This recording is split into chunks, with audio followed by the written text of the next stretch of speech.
নমস্কার, আমি মালা ভট্টাচার্য।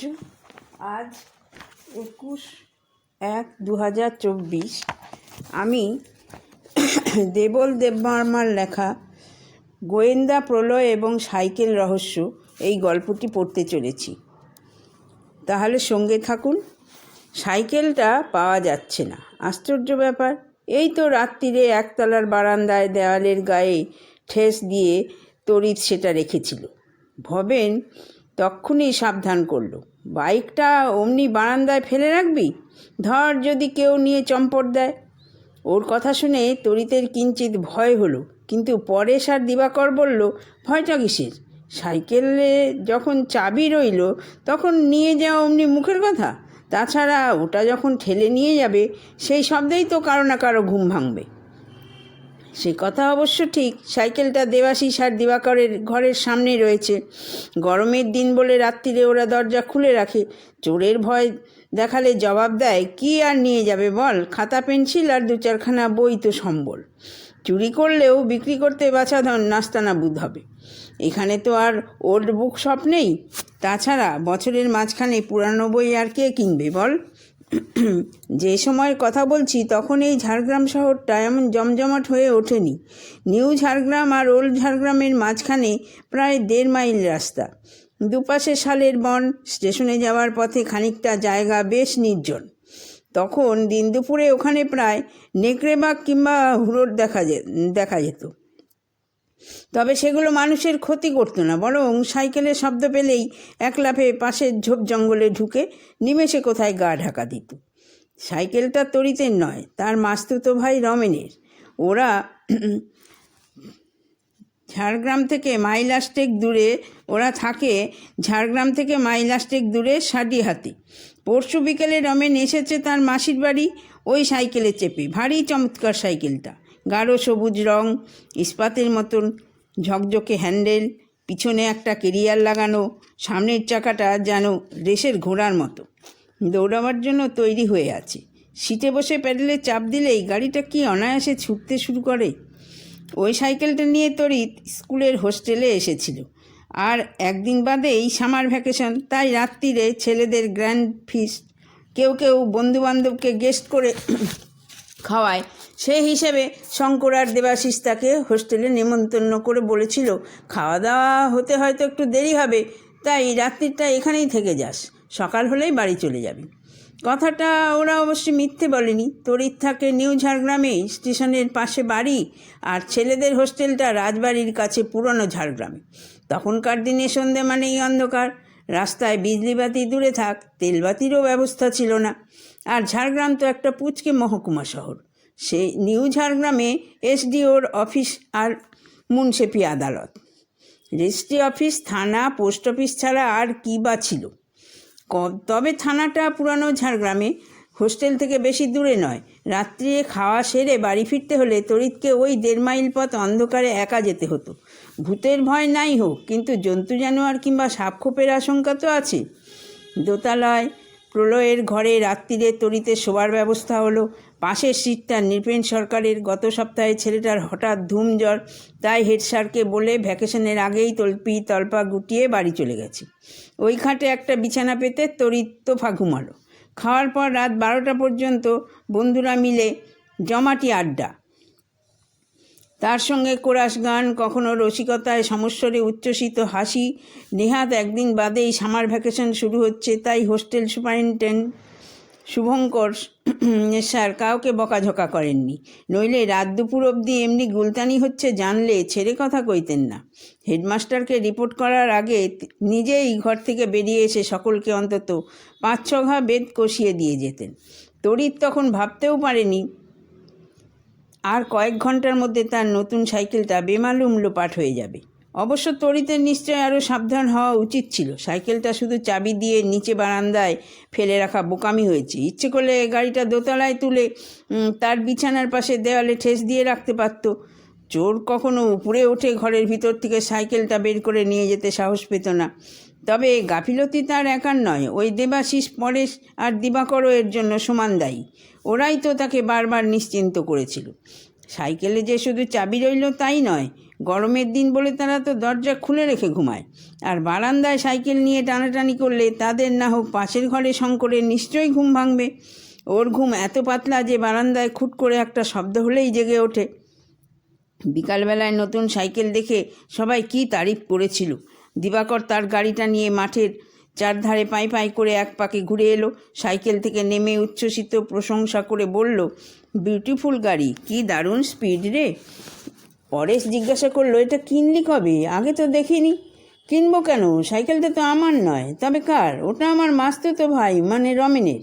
সাইকেলটা অবশ্য নতুন কিনেছে খড়গপুর থেকে। শুধু দিবাকর নয়, সন্ধ্যের আগে সৌরভ, শঙ্কর, এমনকি সত্যেনও গাড়িতে উঠে বোঁ করে এক চক্কর দিয়ে এলো।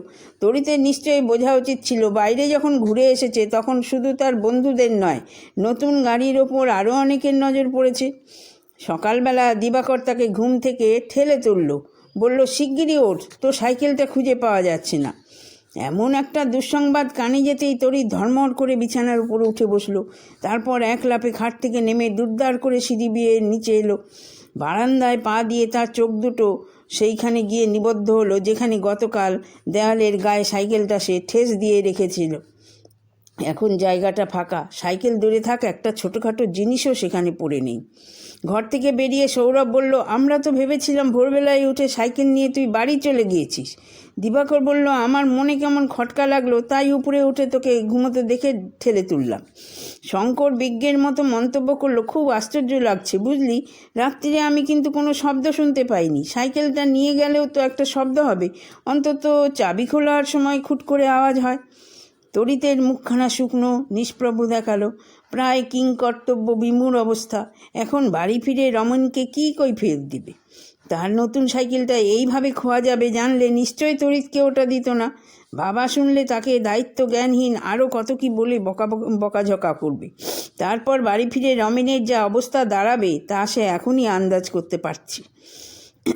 অমন একটা দামি সাইকেল হারানোর ঘটনাকে কেউ সহজে মেনে নিতে পারবে বলে মনে হয় না। দিবাকর এগিয়ে এসে বলল, কিছু তো একটা করতে হবে। সাইকেল নিয়ে চোর ব্যাটা হাওয়া হয়ে গেল আর আমরা হাত পা গুটিয়ে বসে থাকবো। চল সুপারিনটেন্ডেন্ট স্যারকে ব্যাপারটা জানিয়ে আসি। শঙ্কর বলল, উনি নিশ্চয়ই একটা কিছু বিহিত করবেন। তাহলেই হয়েছে। সৌরভ কেমন হতাশ ভঙ্গি করে তাকালো। শুভঙ্কর স্যারকে বলবি? সত্যেন মন্তব্য করলো, উনি স্রেফ এক প্রশ্ন বকাঝকা করে থানাতে একটা চিঠি পাঠিয়ে দিবেন। তারপর বিকেলবেলা কিংবা সন্ধ্যের দিকে দারোগাবাবু এসে সব ঘটনা লিখে নিয়ে চলে যাবেন। ততক্ষণে চোর বাবাজি তরিতের সাইকেল নিয়ে অন্তত 40 মাইল দূরে পালিয়ে গেছে। দেবাশিস ঈষৎ বিরক্তির সঙ্গে জানালো, তাহলে কি করবি বল? সাইকেল চুরি গেলে থানায় তো একটা ডায়েরি করতেই হবে। দোতলা থেকে সিঁড়ি বেয়ে প্রলয়ে নামছিল। বেলা হয়েছে, তবে ওর একটু দেরিতেই ঘুম ভাঙে। রাত্রির 11টা-12টা পর্যন্ত নানা ধরনের বই টই পড়ে। তার মধ্যে গোয়েন্দা কাহিনী ওর খুব প্রিয়। শার্লক হোমসের প্রায় সমস্ত ডিটেকটিভ গল্প পড়া। জুল ভার্নের নানা বিচিত্র অ্যাডভেঞ্চার কাহিনী প্রলয় সংগ্রহ করে রেখেছে। হোস্টেলের সব ছেলের সঙ্গেই মেলামেশা, কিন্তু অকারণে দল পাকিয়ে হইচই করা তার আদৌ পছন্দ নয়। বরং ওই সময়টা কোনো গ্রন্থের গভীরে সে ডুব দেয়। ডুবুরির মতো তার অতল থেকে মণিমুক্ত সংগ্রহ করে। প্রলয়কে দেখেই দেবাশিস চেঁচিয়ে উঠল, হ্যালো শার্লক হোমস, তাড়াতাড়ি নেমে এসো, এখানে তোমার জন্য একটা ইন্টারেস্টিং কেস রয়েছে। কেস? প্রলয় ভ্রু কুচকে তাকালো। দিবাকর বলল, হ্যাঁ রে, কাল তরিত যে সাইকেলটা নিয়ে এসেছিল সেটা রাত্রিরেই চুরি গেছে। চুরির কথা শুনে প্রলয় থমকে দাঁড়ালো। সৌরভ বলল, এরা যাচ্ছিল শুভঙ্কর স্যারকে খবর দিতে। তাহলেই পুলিশের খাতায় ডায়েরি হতো। আর চোখে তাকিয়ে ঈষৎ ব্যঙ্গ করে ফের বলল, তবে লাভ হতো না। দারোগাবাবু তদন্তে আসার অনেক আগে বামাল সমেত চোর বাবাজি বহু দূরে পালিয়ে যেত। প্রলয় বিজ্ঞের মতো বলল, তরিতের ওটা বিএসএ সাইকেল, সবুজ রং, পিছনে একটা কেরিয়ার, ফ্রেমের গায়ে ছোট্ট করে আর অক্ষরটি লেখা।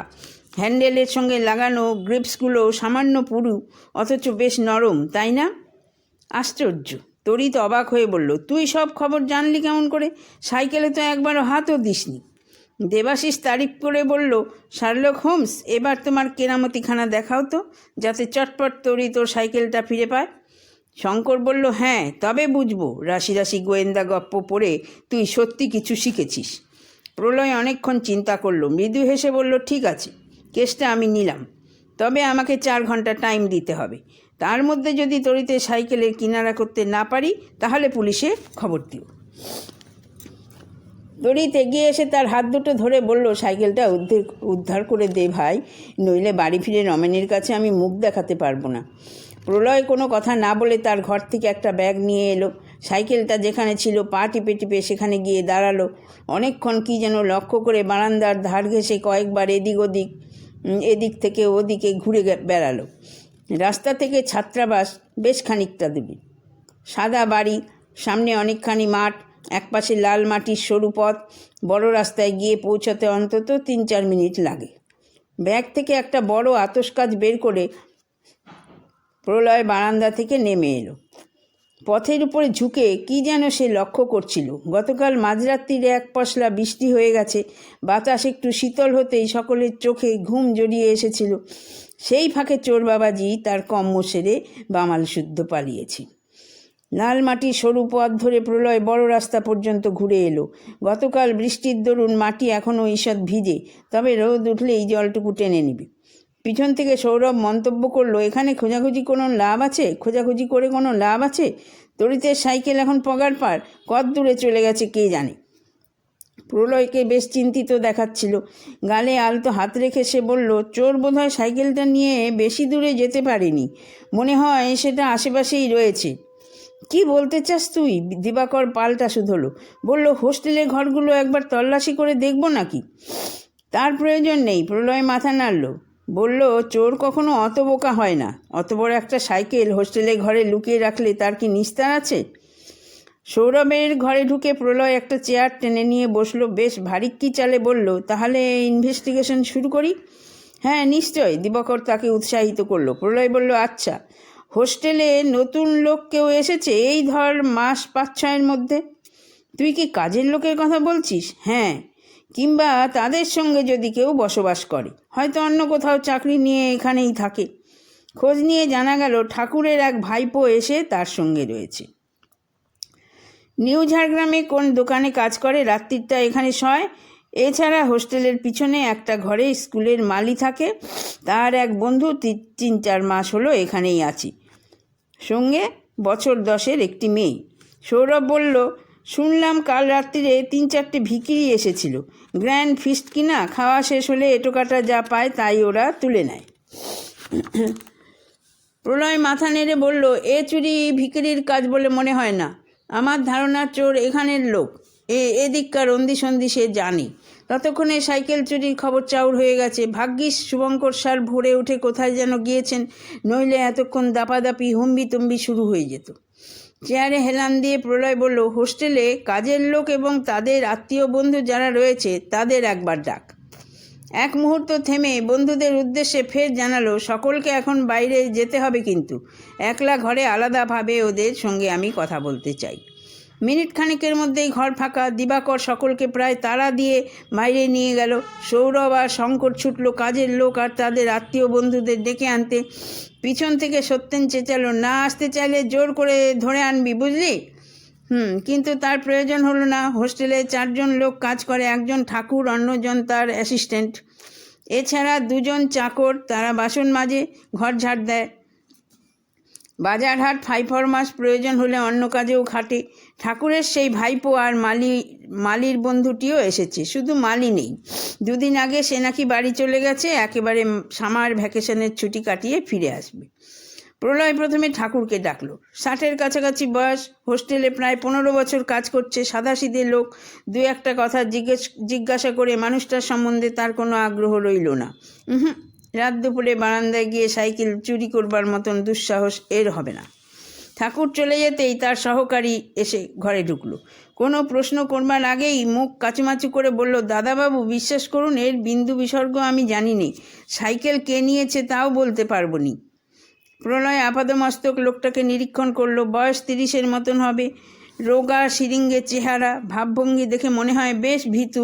সাইকেল চুরির ব্যাপারে ডাকা হয়েছে বলেই বোধহয় তার পা দুটো ঈষৎ কাঁপছে।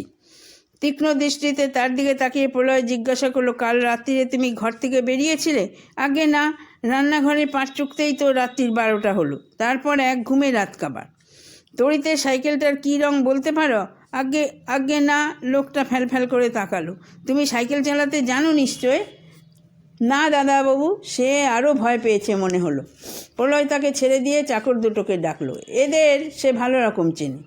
3-4 বছর রয়েছে, ছেলেদের ঘরে ঢুকে ঝাটপাট দেয়, কিন্তু কোনো দিন একটা নয়া পয়সা হাতিয়েছে বলে কেউ অপবাদ দেয়নি।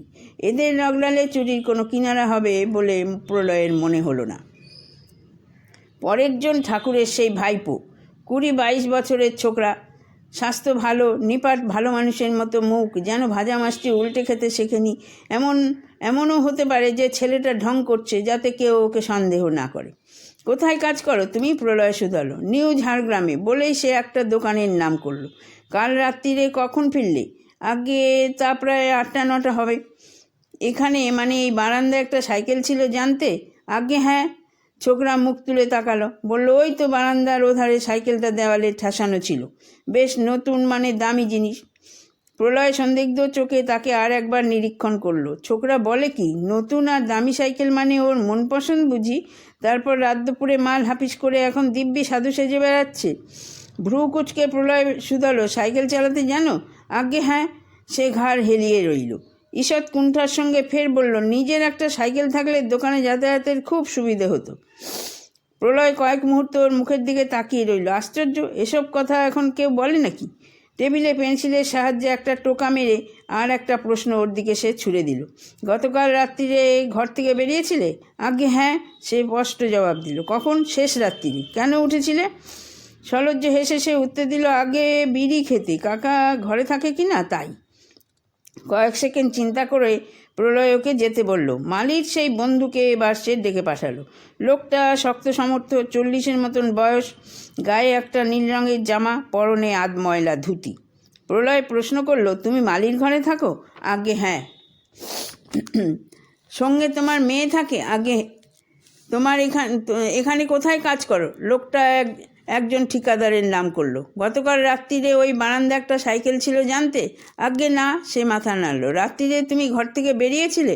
না বাবু, সারাদিন খেটে বেহুশ হয়ে ঘুমাই। প্রলয় বুঝতে পারল কথা বাড়িয়ে লাভ নেই, লোকটা ধূর্ত, প্রশ্নের জবাবে দিব্যি নিজেকে আড়াল করে রাখতে জানে।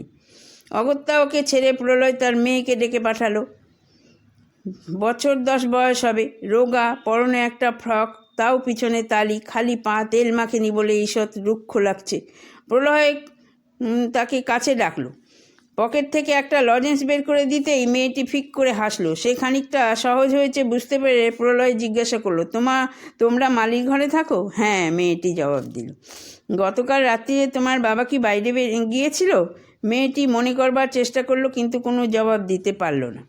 প্রলয় ওকে সাহায্য করলো। ধরো রাত্রিরে ঘুমের ঘোরে হাত বাড়িয়ে তুমি বুঝতে পারলে তোমার বাবা পাশে শুয়ে নেই।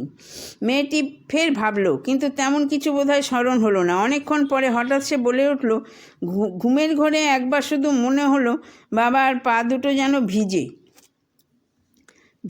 প্রলয়ের চোখ দুটি এবার উজ্জ্বল হলো। মৃদু হেসে জিজ্ঞেস করলো, তখন কত রাত্রি হবে বলতে পারো?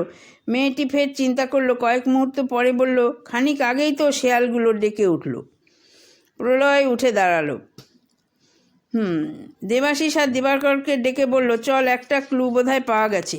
ক্লুটা কি বলবি? দেবাশিস শুধলো। ভিজে পা আর শেয়ালের ডাক। প্রলয় বিড়বিড় করলো। এক মুহূর্তে থেমে বলল, মনে হয় সাইকেলটা কাছেই রয়েছে। কাছে মানে? দিবাকর জিজ্ঞাসা করলো। তোর কি মনে হয় সাইকেলটা মাঠে ফেলে রেখেছে? তাই কখনো হয়? প্রলয় পাল্টা প্রশ্ন করলো। মাঠে পড়ে থাকলে এতক্ষণ নিশ্চয়ই খবর পেতিস। হোস্টেলের পিছনে খানিকটা দূরে একটা পুকুর, পাশেই মাঠ। দুই বন্ধুকে নিয়ে প্রলয় ধীর পদক্ষেপে জলের ধারে এসে দাঁড়ালো। তারপর সন্তর্পণে কি যেন খুঁজতে পুকুরটার চারপাশে টহল দিতে লাগলো। হঠাৎ এক জায়গায় দাঁড়িয়ে সে চিৎকার করে উঠল, ইউরেকা! পেয়েছি! দিবাকর চেঁচিয়ে শুধালো, কি পেয়েছিস? ততক্ষণে প্রলয় পুকুরের জলে ঝাঁপিয়ে পড়েছে। মিনিট 2-3 এদিক সেদিক হাতড়ে সে হঠাৎ জলের নিচে থেকে সাইকেলটা টেনে তুলল। দেবাশিস চেঁচিয়ে উঠল, হুররে, তড়িতে সাইকেল পাওয়া গেছে! ইতিমধ্যে ছেলের দল ছুটে এসেছে। সাইকেল দেখে সবাই আহ্লাদে আটকানা। জল থেকে উঠে প্রলয় বলল, আগে একটা গামছা আন, গা হাত মুছে একটু শুকিয়ে নি। প্রলয় তার পর্যবেক্ষণে কথা বলছিল। রাত্রিরে এক পশলা বৃষ্টি হলো, অথচ রাস্তায় কোথাও সাইকেলের চাকার দাগ নেই। তখনই সন্দেহ হলো সাইকেলটা কেউ ঠেলে নিয়ে যায়নি। অন্তত কিছু দূর পর্যন্ত কাঁধে তুলে নিয়ে গেছে, সুতরাং লোকটা শক্ত সমর্থক। তাছাড়া চোখের সামনে চুরি পাকাচোর না হলেও তার বুকের পাটা আছে। হোস্টেলের কাজের লোকেদের মধ্যে কাউকে তেমন মনে হলো না। ঠাকুরের ওই ভাইপো, ওটা সে বকবক করে, যাকে বলে বক্তিয়ার। রাত দুপুরে সাইকেল তুলে সটকে পড়ার ওর মুরদ নেই। শেষ পর্যন্ত ওই মালির বন্ধু, বেশ সন্ধ্যা চেহারা, সাইকেল কাঁধে অন্তত 80 মাইল দিব্যি হাঁটতে পারে। তারপর কথাবার্তায় চৌকস, একটু ধূর্ত বলেই মনে হলো। রাত্রিরে বিছনা ছেড়ে বাইরে এসেছিল, সে কথা স্বীকার করলো না। কিন্তু মেয়েটা সত্যি কথা বলল। রাত্রিরে ঘুমের ঘোরে পাশ ফিরে শুতে গিয়ে ওর মনে হলো বাবার পা দুটো ভিজে। তার একটু আগেই শেয়াল ডেকেছিল, অর্থাৎ সেটা শেষ প্রহর। তখনই সন্দেহ হলো সাইকেলটা হয়তো সে পুকুরের জলে ডুবিয়ে রেখেছে। কাল থেকে হোস্টেল ছুটি, দরজায় তালা ঝুলবে, সন্ধ্যের পর জল থেকে টেনে তুলে নিয়ে যাবে। দিবাকর বলল, সাইকেলটা যে এই পুকুরে ডুবিয়ে রেখেছে তা কেমন করে বুঝলি? কেন, পুকুরের ধারে কাদায় চাকার দাগ রয়েছে যে। সত্যেন শুধল, কিন্তু মালির ওই বন্ধু যে গাড়িটা চুরি করেছিল তার প্রমাণ কি? অকাট্য প্রমাণ রয়েছে, প্রলয় জবাব দিল। বলল, লক্ষ্য করে দেখবি লোকটার বাঁ পায়ের বুড়ো আঙুলটা সামান্য কাটা। সাইকেলের টায়ারের দাগের পাশে ওর সেই আঙুল কাটা পায়ের দাগ স্পষ্ট হয়ে উঠেছে। চিৎকার করে দেবাশিস বলল, 3 cheers for our Sherlock Holmes. সকলের সঙ্গে তড়িত সমস্বরে ধ্বনি দিল, হিপ হিপ হুররে। শেষ।